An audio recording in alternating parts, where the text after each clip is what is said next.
चला सर्वांचं स्वागत आहे आपल्या नवोदय मिशन यूट्यूब चॅनलमध्ये. पहा 7वी स्कॉलरशिप नवीन सिलेबसनुसार आपण या ठिकाणी आजच्या व्हिडिओमध्ये स्वाध्याय 2.2 पाहणार आहोत. चॅनलला नवीन असाल तर सबस्क्राईब करा, जेणेकरून पुढील व्हिडिओची नोटिफिकेशन तुम्हाला मिळेल. पहा, या चॅनलवर या अगोदर आपण स्वाध्याय 1.1, 1.2 आणि 2.1 अपलोड केलेले आहेत, ते तुम्ही पाहू शकता. ओके, चला वेळ न घालवता आपण पहिल्या प्रश्नाला तुमच्या सुरुवात करूया. पहा, इथं पहिला प्रश्न आहे, -5/7 व -8/13 च्या दरम्यान असणारी परिमेय संख्या कोणती, असा प्रश्न आहे.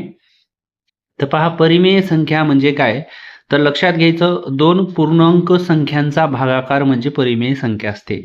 तर या अगोदर आपल्याला पूर्णांक संख्या म्हणजे काय हे आपल्याला समजणं गरजेचं आहे. तर पूर्णांक संख्या आपल्याला या ठिकाणी माहीत असणं गरजेचं आहे.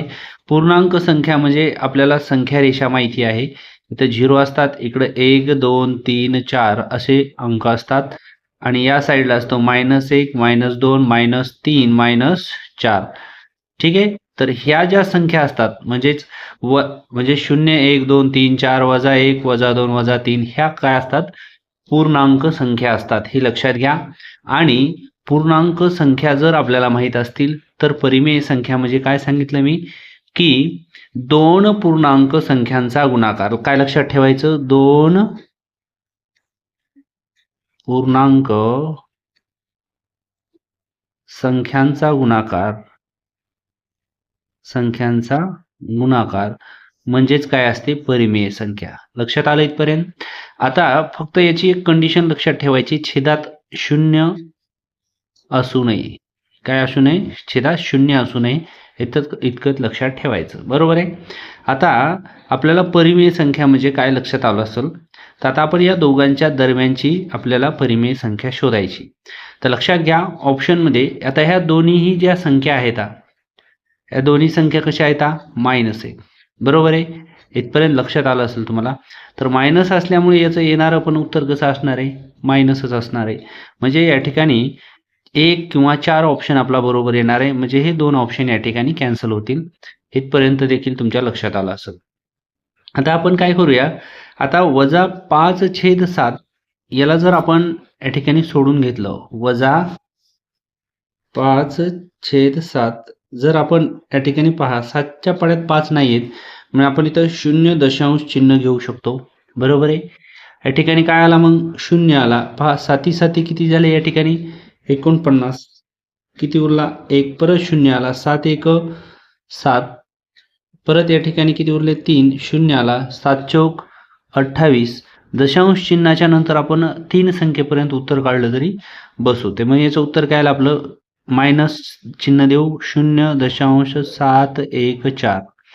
तसंच 8/13 मायनस आहे, याचं देखील आपण जर असं उत्तर काढलं तर याचं उत्तर येते 0.615. ठीक आहे, 3 संख्येपर्यंत. आता ही पण संख्या कशी आहे, मायनस आहे.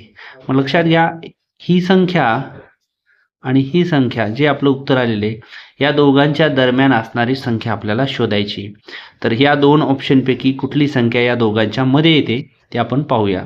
जर आता ऑप्शन क्रमांक 4चा विचार केला आपण, तर -21/14 आहे. 7 दोन्ही 14 होईल, 7 त्रिक 21 होईल, 3/2 हे वजाचं चिन्ह असेल तसे. पहा, इथं होईल मायनस येईल, या ठिकाणी बे 1 बे येईल आणि 1 उरेल, बे 5/10 म्हणजेच या ठिकाणी 1.5 येईल. म्हणजे 1 दशांश चिन्ह आले आणि इथं काय 0 दशांश चिन्ह आहे. म्हणजे ही संख्या या दोघांच्या मध्ये येणार नाही, पुढे चालली आहे. कुठं चालली आहे, पुढे. या संख्या रेशो लक्षात घ्या, इथं 0.6 आहे आणि 0.7 आहे. याचा अर्थ ही जे संख्या आहेत दोन्ही, तर ही 0 ते हे -1 यांच्या दरम्यानची संख्या असायला पाहिजे. पण हे काय आलेलं आहे, 1.5 म्हणजे या इथे कुठतरी येईल, समजा इथे. लक्षात येते. म्हणून हे ऑप्शन आपलं या ठिकाणी कॅन्सल झालं. आता उत्तर काय येणार आहे, ऑप्शन क्रमांक 1 हे आपलं उत्तर असणार आहे. तरी पण या ठिकाणी आपण यालाही जर पॉईंटमध्ये उत्तर काढलं, 13/21 आणि याचा जर आपण या ठिकाणी भागाकार केला त्या ठिकाणी पहा भाग जात नाही, मायनस संख्या आहे, इथं मायनस देऊया, 0 आलो, या ठिकाणी आला 0. त्यानंतर पहा 21 सक, या ठिकाणी 21ला 6चा भाग जाईल, 5 6 1 6 6 2 12 म्हणजे 126 आलं. तर आता इथं 4 उरतील, किती उरतील 4. परत या ठिकाणी 0 आला इथं, तर किती होतील 40. पुन्हा 21 1 21. लक्षात घ्या दशांश चिन्हाच्या इथं नंतर संख्या आली 6, इथे आहे 7, इथे आहे 6, म्हणजे नक्कीच्या दोघांच्या मध्ये. आणि नंतर किती उरतील 21 गेल्याच्या नंतर याच्यामधून, तर ते होतात 19. आणि या ठिकाणी परत एक 0 आला, तर या ठिकाणी 9चा भाग बसेल, म्हणजे नक्कीच ही संख्या पहा या दोन संख्येच्या मध्ये येते का नाही. तर लक्षात येते तुमच्या. अशा पद्धतीने आपण या गणिताला सोडू शकतो. पहिल्या गणिताचं उत्तर काय असणार आहे, ऑप्शन क्रमांक 1. चला पुढील प्रश्नाकडे वळूया. प्रश्न क्रमांक 2 मध्ये पहा, हे अपूर्णांक आपल्याला दिले, या परिमेय संख्यापैकी कोणती संख्या पूर्णांक आहे. कशी आहे, पूर्णांक आहे, म्हणजे आपल्याला या ठिकाणी पूर्ण संख्या असायला हवी आहे. तर पहा याचं जर उत्तर काढलं तर दशांश चिन्हामध्ये येईल, कारण छेद मोठा आहे. ओके, लक्षात येते. या जर पर्यायाचं आपण या ठिकाणी उत्तर जर काढलं तर याचं उत्तर येते पहा, 2 1 2 2 त्रिक 6 आणि -3 ही काय आहे, पूर्णांक संख्या आहे. आपण वरील प्रश्नामध्ये संख्या रेषेवर पाहिलं होतं आपण, इथं 0 असतो, इथं 1 2 3 अशा संख्या असतात, -1 -2 -3, म्हणजे ऑप्शन क्रमांक 2 हे उत्तर आपलं या ठिकाणी अगदी बरोबर असणार आहे. चला पुढील प्रश्नाकडे वळूया. पहा प्रश्न क्रमांक 3, ज्या संख्येचे दशांश रूप खंडित व आवर्ती असते अशा संख्यांना डॅश म्हणतात. पहा ज्या संख्येचे दशांश रूप अखंड म्हणजे चालू राहणे, म्हणजे ज्याला खंड नसतो, आणि आवर्ती असते, आवर्ती म्हणजे पुन्हा पुन्हा येणे, हे एक लक्षात घ्या. तर लक्षात घ्या इथं आपल्याला काय सांगितलेलं आहे, नैसर्गिक संख्या. आता नैसर्गिक संख्या म्हणजे तुम्हाला माहिती आहे काय असतात, 1 2 3 4 5 ह्या सर्व नैसर्गिक संख्या असतात. तर हे तर येणार नाही. पूर्ण संख्या काय, पूर्ण संख्या. तर आता लक्षात घ्या पूर्णांक संख्या. आता पूर्णांक संख्या म्हणजे काय, आपल्याला सुरुवातीला सांगितलं होतं मी काय, की 2 म्हणजे पूर्णांक संख्या म्हणजे काय, तर हे लक्षात आलं असेल ना तुम्हाला, मायनस आणि प्लस ज्या ज्या संख्या असतात त्याला आपण काय म्हणतो, पूर्णांक संख्या असं म्हणतो. ठीक आहे. आता आपल्याला पूर्ण संख्या म्हणजे काय, नैसर्गिक संख्येच्या अगोदर फक्त 0 वाढवायचा, 2 3 4 ह्या काय झाल्या. आणि परिमेय संख्या म्हणजे काय, तर तुम्हाला सांगितलं होतं मी, 2 पूर्णांक संख्यांचा या ठिकाणी भागाकार म्हणजेच काय असते, परिमेय संख्या असते. म्हणून या ठिकाणी या प्रश्नाचं जे उत्तर असणार आहे ते तुमच्या लक्षात आले का, तर काय उत्तर असणार आहे याचं, परिमेय संख्या. ठीक आहे. तर लक्षात घ्या इकडं, समजा आपण जर या ठिकाणी असं केलं तर 23/3 ही जर समजा या ठिकाणी परिमेय संख्या घेतली तर पहा 3 1 काय होईल, 3 3 7 21 होईल, 2 उरतील, भाग जात नाही म्हणून इथं पॉईंट, इथं आला 0, 3 सक 18, 2 उरले, परत 3 सक 18, परत 2 उरतील, परत 3 सक, म्हणजे 6 6 येणार आहेत. म्हणजे या ठिकाणी लक्षात घ्या हे अखंड पण आहे आणि आवर्ती पण आहे. म्हणजे अखंड म्हणजे पुन्हा पुन्हा तीच संख्या यायला लागली, आणि म्हणजे ह्याला खंड आहे का नाही, हे पुढं उत्तर या ठिकाणी 6च येत राहणार आहे. ह्याला म्हणतात अखंड, आणि आवृत्ती म्हणजे पुन्हा पुन्हा तेच येणे. लक्षात येते. त्याचं उत्तर काय असणार आहे, ऑप्शन क्रमांक 3. चला प्रश्न क्रमांक 4 पहा. 4 नंबरचा जो प्रश्न आहे, पुढील पर्यायातील चुकीची जोडी आपल्याला ओळखायची आहे. आता पहा इथं परिमेय संख्या अखंड आणि आवर्ती दशांश रूप असते. आत्ताच आपण वरच्या प्रश्नामध्ये गणित पाहिलं होतं, 23/3. याचं उत्तर काय आलं आपलं, 7.6666. म्हणजे ज्या ठिकाणी पहा अखंड आहेत हे, आणि आवर्ती म्हणजे पुन्हा पुन्हा येणे. लक्षात येते. तर हा या ठिकाणी चुकीची जोडी नसणारे बरोबर जोडी आहे ही. नैसर्गिक संख्या म्हणजे धन पूर्णांक संख्यांचा समूह. धन म्हणजे या ठिकाणी आपण 1 2 3 4 5 ह्या नैसर्गिक संख्या असतात, ही पण जोडी कशी असणार आहे आपली, बरोबर असणार आहे. पुढे विचारलं आपल्याला पूर्णांक संख्या म्हणजे धन आणि ऋण संख्यांचा समूह, बरोबर आहे. आता पूर्णांक संख्या म्हणजे तुम्हाला ही संख्या रेषा लक्षात ठेवायची फक्त 1 2 3 आणि इकडल्या बाजूला -1 -2 -3 किंवा -1 -2 -3 म्हणजे ही जोडी या ठिकाणी कशी असणार आहे, पूर्ण म्हणजे बरोबरच असणार आहे. पूर्ण संख्या म्हणजे मोज संख्यांचा समूह. या ठिकाणी मोज संख्या म्हणजे कशा संख्या, नैसर्गिक संख्याला दुसरं नाव आहे मोज संख्या. म्हणजे पूर्ण संख्या म्हणजे नैसर्गिक संख्या असतात का, नाही. तर पूर्ण संख्या म्हणजे काय, 0 1 2 3 नैसर्गिक संख्येच्या अगोदर काय असतो, 0 लावलेला असतो. ठीक आहे.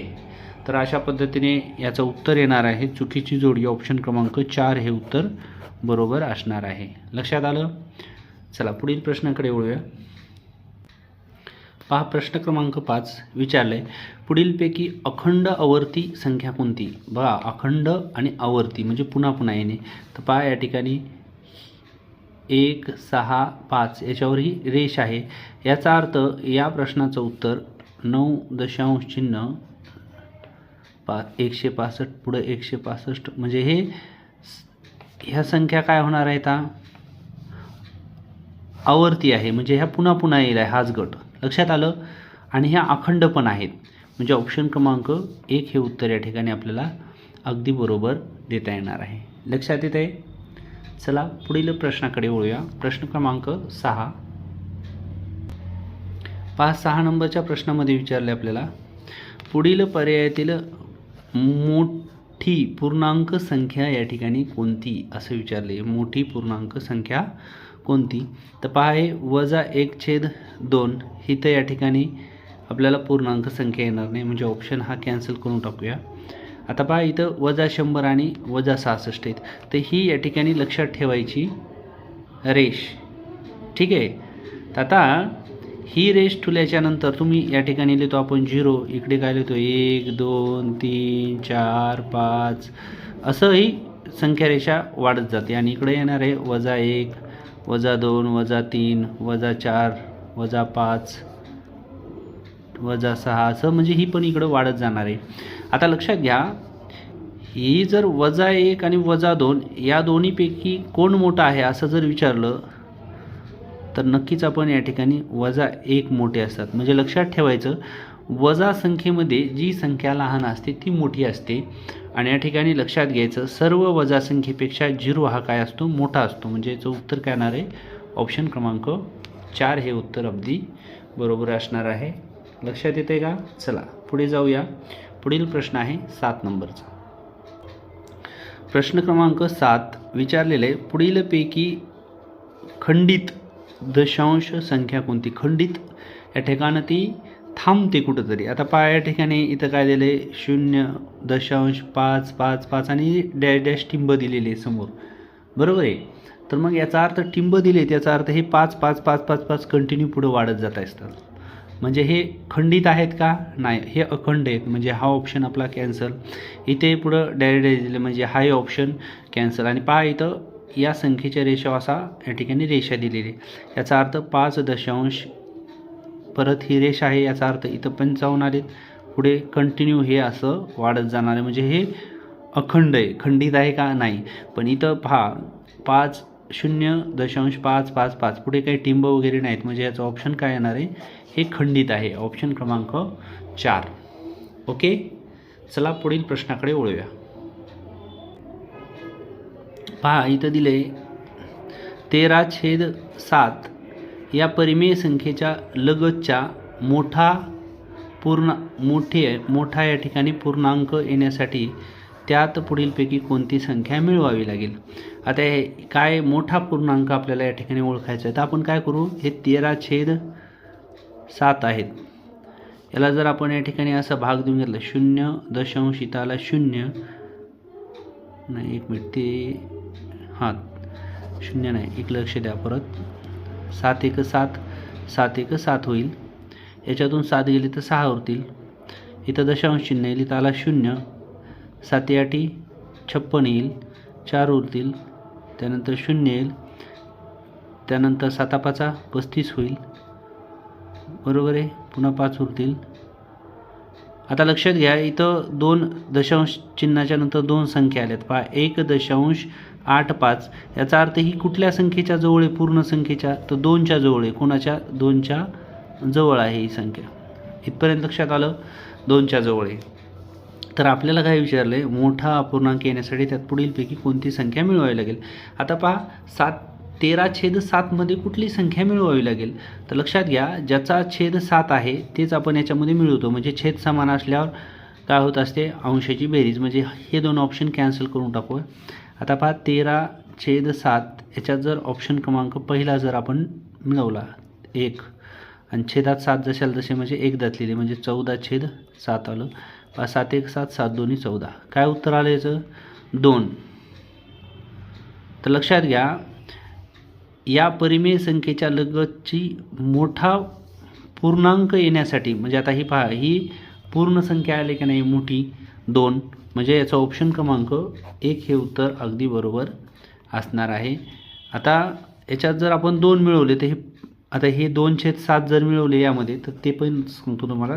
13/7 अधिक जर 2 मिळवले तर हे झालं 15/7. आणि हे 7 आणि 15 यांचा जर भागाकार आपण जर केला भागाकार तर हे पूर्णांकामध्ये उत्तर येत नाही, हे अपूर्णांकामध्ये उत्तर येते. म्हणून याचं ऑप्शन क्रमांक 1 हे उत्तर अगदी बरोबर असणार आहे. ठीक आहे, चला पुढील प्रश्नाकडे वळूया. प्रश्न क्रमांक 9. 7/10 हा अपूर्णांक एका संख्या रेषेवर दाखवायचा आहे, तर प्रत्येक एककाचे किती भाग या ठिकाणी करावे लागतील असं विचारले. संख्या रेषा ही इथं 0 असतो, तुम्हाला माहिती आहे. इथं 1 2 3. ठीक आहे, इथं पण -1 -2 -3. तर आता लक्षात घ्या, 7/10 म्हणजे ही धनसंख्या आहे. म्हणजे 1 हे 0 आणि 1 याच्यामध्ये कुठंतरी हा येणार आहे. ते छेदात 10 आहे, त्याचा अर्थ याचे किती भाग पाडावे लागतील आपल्याला? 1 1 2 3 4 5 6 7 8 9 आणि हे 10. तर किती भाग पाडावे लागतील? 10. ऑप्शन क्रमांक 2 हे उत्तर पाहिजे आपलं. आणि हे जर संख्या रेषावर दाखवायची असेल संख्या तर आपल्याला 1 2 3 4 5 6 7 इथं दाखवावं लागेल. इथं असं 7/10 लक्षात येते. पण आपल्याला कुठे दाखवायचे असं विचारलं नाही, फक्त प्रत्येक एककाचे किती भाग पडतील. तर किती भाग पडणार आहेत? 10 पडणार आहेत, एवढंच लक्षात ठेवायचं. ओके, चला पुढील प्रश्नाकडे वळूया. चला प्रश्न क्रमांक 10 पाहूया. इथं दिले, संख्या रेषेवर -2 या संख्येमध्ये +5 मिळवल्यास मिळणारी बेरीज किती आहे हे दर्शवणारी योग्य आकृती आपल्याला निवडायची. तर लक्षात घ्या, -2 आणि +5 यांना जर सोडवलं आपण तर याचं उत्तर येत असते +3 म्हणजे 3 येत असते. किती येत असते? 3. हे लक्षात घ्या. मग आपण काय करणार आता? याला सोडवणार. तर कसं सोडवायचं? तर ह्या संख्या रेषेवर त्याचं उत्तर आहे. तर लक्षात घ्या, आता -2 आणि याचे उत्तर किती यायला पाहिजे? 3. तर 5 भाग. लक्षात घ्या, याच्यामध्ये किती सुटलेली? 1 2 3 4 भाग. म्हणजे ऑप्शन क्रमांक हे येणार नाही. 1 2 3 4 5 6 जास्त भाग सुटलेत, हे येणार नाही. 1 2 3 4 5. पण उत्तर किती यायला पाहिजे आपलं? 3 आलेलं आहे की इथं? नाही, म्हणजे हाही ऑप्शन कॅन्सल होईल. पुढे जाऊया. आता पहा, इथं -2 आहे, याचे भाग 1 2 3 4 5 आणि या ठिकाणी उत्तर पण किती आलेले? 3 आलेले आहे. म्हणजे ऑप्शन क्रमांक 4 हे उत्तर आपलं बरोबर असणार आहे. ठीक आहे, चला पुढील प्रश्नाकडे वळूया. हा शेवटचा प्रश्न आहे 2.2 मधील. तर हा प्रश्न पाहण्याच्या अगोदर नवोदय मिशन हे आपलं प्ले स्टोअरला ॲप आहे. कोणाला जर नवोदयची तयारी करत असेल कोणी ऑनलाईन तर त्यांच्यासाठी हे आपलं प्ले स्टोअरला ॲप आहे. यामध्ये टेस्ट सिरीज, त्यानंतर पेपर, झालेले पेपर, त्यानंतर लाईव्ह प्लस रेकॉर्डेड क्लास उपलब्ध आहेत. ज्यांना नवोदयची जर तयारी करायची असेल ऑनलाईन त्यांनी नवोदय मिशन ॲप डाउनलोड करा किंवा मग आपला व्हॉट्सअप नंबरला तुम्ही हाय करू शकता. ओके, चला 7वीची पण आपण एक टेस्ट आपल्या ॲपमध्ये तुम्हाला शेवटी आपण देणार आहोत. त्यासाठी हे प्ले स्टोअरवरून ॲप डाउनलोड करू शकता तुम्ही. ओके, चला आता शेवटचा प्रश्न पाहूया. पहा, गुणाकार करताना अंशाचा गुणाकार अंशात म्हणजे 3 दोन्ही 6 होईल आणि 11 पाची 55. तर पहा 6/55 याला अतिसंक्षिप्त रूप होत नाही, म्हणजे दोन्ही संख्या कुठल्या पाड्या येत नाहीत, म्हणून याचं उत्तर काय असणार आहे? ऑप्शन क्रमांक 2. पहा, व्हिडिओ आवडला असेल लाईक करायचं, शेअर करायचं, इतरांनाही पाठवायचा. अशाच व्हिडिओसाठी चॅनलला सबस्क्राईब देखील करायचं. भेटूया आपण पुढील व्हिडिओमध्ये. तोपर्यंत सर्वांना धन्यवाद.